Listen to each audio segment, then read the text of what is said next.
Connor McDavid can reach blazing top speeds on ice, Sidney Crosby's backhand is legendary, and Alex Ovechkin might be the greatest goal scorer in NHL history. But even these superstars have flaws in their game that opponents exploit night after night.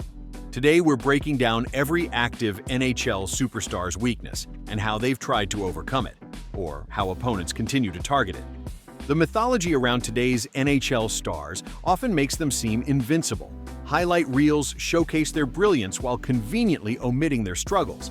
But in reality, every player in the modern game, no matter how talented, has vulnerabilities that opposing coaches meticulously study and exploit. These weaknesses become particularly evident in playoff series, where teams implement targeted game plans. What makes the truly elite active players special isn't the absence of weaknesses. It's their ability to adapt and sometimes transform these vulnerabilities into strengths. This evolution separates the future Hall of Famers from those who merely flash brilliance before fading away. Connor McDavid, the defensive liability who learned. Connor McDavid entered the league as perhaps the most hyped prospect since Sidney Crosby. But early in his career, McDavid had a glaring weakness: his defensive zone play. In his first 3 seasons, McDavid's defensive metrics were among the worst for top-line centers. His expected goals against per 60 minutes was nearly 3.1, significantly higher than other elite centers. The turning point came during the 2019-20 season when Dave Tippett took over as head coach and challenged McDavid to become a complete player. While he has improved dramatically, he still sometimes relies on his unmatched speed to recover from defensive mistakes rather than anticipating plays. Sidney Crosby, the aging perfectionist. Sidney Crosby's primary weakness now is a slight decline in his top-end speed and ability to carry the puck coast to coast with the same dominant explosiveness of his youth. Sid's game has evolved from being the guy who could beat you with pure speed to beating you with his brain, says former Penguins teammate Pascal Dupuis. Opponents have tried to exploit this by matching their fastest defenders against him, hoping to neutralize his puck protection game with speed. The Colorado Avalanche used this strategy effectively during their 2022 matchups, using Cale Makar and Devon Toews to pressure Crosby before he could establish possession. Alex Ovechkin, the one-dimensional scoring machine. Alex Ovechkin's weakness has been consistent throughout his career: his overall defensive responsibility. The greatest goal scorer of his generation has never been known for his defensive prowess. The numbers tell the story. Ovechkin consistently ranks among the worst forwards in defensive metrics. During the 2022-23 season, opponents scored 3.4 goals per 60 minutes with Ovechkin on the ice at 5-on-5, the highest rate among all forwards with at least 1,000 minutes played. The Capitals have built their entire system around maximizing his offensive output while minimizing his defensive responsibilities. When Ovechkin is on the ice, opponents specifically target his side of the ice on zone entries, knowing his back-checking can be inconsistent. Leon Draisaitl, the skilled giant with slow feet. Leon Draisaitl might have the best hands in tight spaces in the entire league, but his defensive commitment and foot speed can be exploited.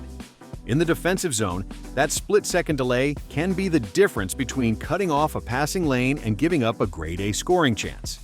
Edmonton has tried various approaches, including moving Draisaitl to the wing, where defensive responsibilities are less demanding, and pairing him with speedy wingers who can compensate for his lack of acceleration. Nathan MacKinnon, the emotional powerhouse. Nathan MacKinnon's weakness isn't physical, it's his impulsiveness.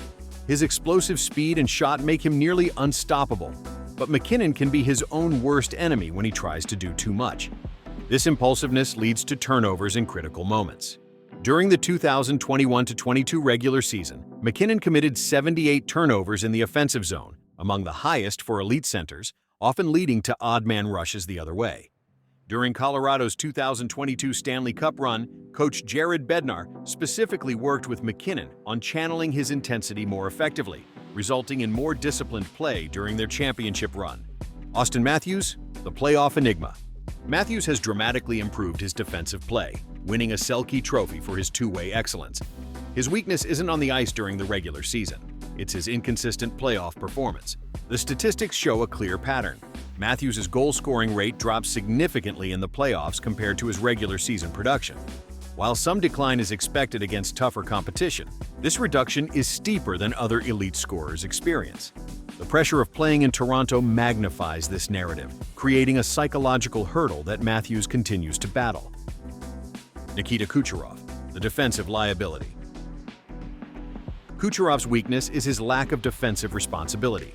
His game is defined by a high-end, creative offensive style where he controls the pace of play, but this often means he's not as engaged in the defensive end.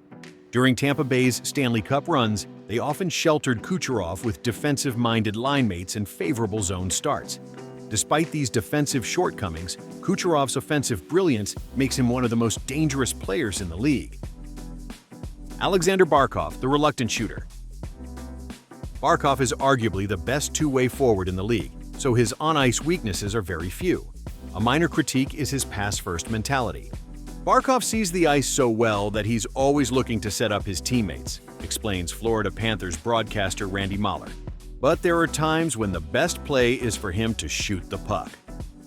During the Panthers' 2023 Stanley Cup run, coach Paul Maurice repeatedly encouraged Barkov to shoot more, particularly on the power play.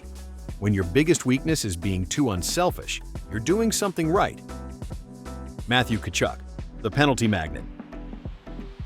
Tkachuk's weakness is tied directly to his greatest strength. His aggressive and agitating style often leads to bad penalties, but sometimes he crosses that line at inopportune moments.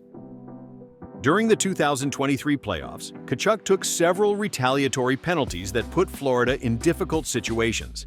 The Panthers have worked with him on channeling his aggression more effectively, focusing on being disruptive without putting his team at a disadvantage. David Pastrnak, the defensive liability. Pastrnak is a pure offensive superstar, but his weakness is his defensive zone play. He can be slow on the backcheck and sometimes loses his defensive assignment in coverage. Boston has adapted by pairing him with defensively responsible line mates and sheltering him with offensive zone starts whenever possible. Despite these defensive shortcomings, Pasternak's offensive production far outweighs his defensive limitations. Cale Makar, the lightweight phenom. Cale Makar revolutionized the defenseman position with his skating and offensive creativity, but his weakness is his physicality. At 5 feet 11 inches and 187 pounds, Makar relies on his skating and stick work rather than physical dominance. During Colorado's playoff runs, opponents specifically target Makar with heavy forechecking, trying to wear him down physically.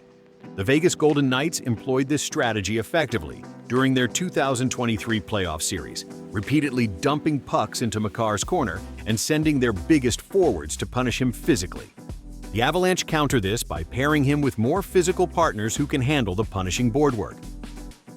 Victor Hedman, the aging tower. Victor Hedman has begun showing signs of age-related decline in his overall foot speed. The 6'6" Swede can still dominate games, but his once elite acceleration has diminished slightly. Faster forwards now challenge him wide more frequently, something that rarely happened in his prime.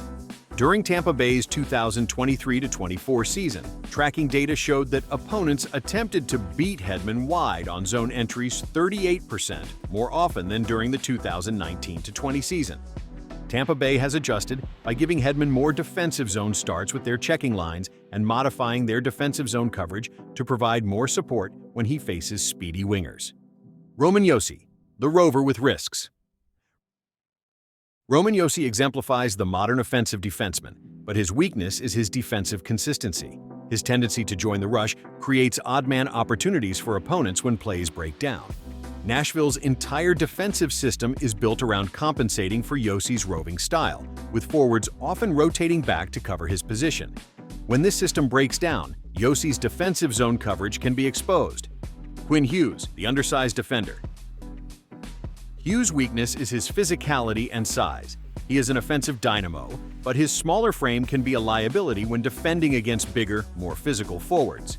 His defensive game is built on his elite skating and stick work, but he can be overpowered in board battles and in front of the net.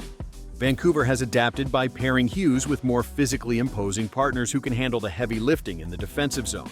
Rasmus Dahlin, the risk taker. Dahlin's weakness, especially earlier in his career, was his decision-making and tendency to take risks. While an elite offensive talent, he has been prone to turnovers and mental lapses. He sometimes tries to do too much, which can lead to him getting caught out of position or taking bad penalties.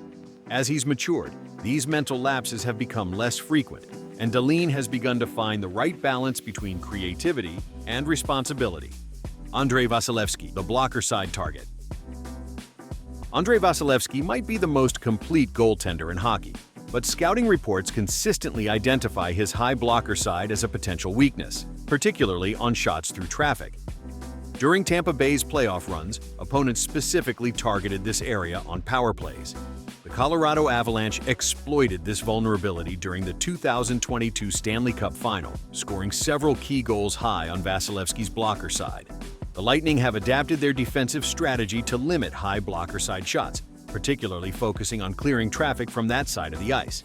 Igor Shesterkin, the rebound machine.